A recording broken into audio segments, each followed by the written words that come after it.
कराची में dairy farmers और retailers में नरखों का तनाज़ा शिद्दत इख्तियार कर गया है। होल सेलर से डेयरी फार्मर से आज से दूध लेने से इनकार कर दिया। दूध फरोशों ने एहतजाजन दुकानें बंद कर दी हैं। मजीद अपडेट लेते हैं डॉन न्यूज़ के नुमाइंदे सैयद वसीम से। जी सैयद वसीम, मजीद क्या तफसीलात आ रही हैं, बताइएगा।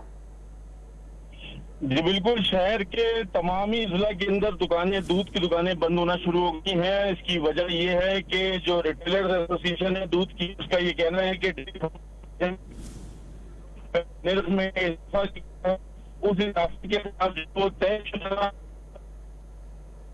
सुबह से जी वसीम, आपसे दोबारा हम राब्ता करने की कोशिश करेंगे। कुछ टेक्निकल बुनियाद पे आपकी आवाज़ जो है वो हम तक साफ नहीं आ रही है। कराची में डेयरी फार्मर्स और रिटेलर्स में नरखों का तनाज़ा शिद्दत इख्तियार कर गया है। होल सेलर्स ने डेयरी फार्मर से आज से दूध लेने से इनकार कर दिया है और दूध फरोशों ने एहतजाजन दुकानें जो बंद करना शुरू कर दी हैं। और अभी वसीम भी हमें यही बता रहे थे कि जो दूध की दुकानें हैं वो बंद होना शुरू हो गई हैं। एहतजाज के तौर पर कराची में डेयरी फार्मर्स और रिटेलर्स में नरखों का तनाज़ा जो है वो शिद्दत इख्तियार कर गया है। होल सेलर ने डेयरी फार्मर से आज से दूध लेने से इनकार कर दिया है और दूध फरोशों ने एहतजाजन दुकानें भी बंद करना शुरू कर दी हैं। आपको बता रहे हैं कि कराची में डेयरी फार्मर्स और रिटेलर्स में नरखों का तनाज़ा शिद्दत इख्तियार कर गया है। होल सेलर से डेयरी फार्मर से आज से दूध लेने से इनकार कर दिया है और दूध फरोशों ने एहतजाजन दुकानें बंद कर दी हैं। तफसीलात बताए थे सैयद वसीम, बहुत शुक्रिया आपका।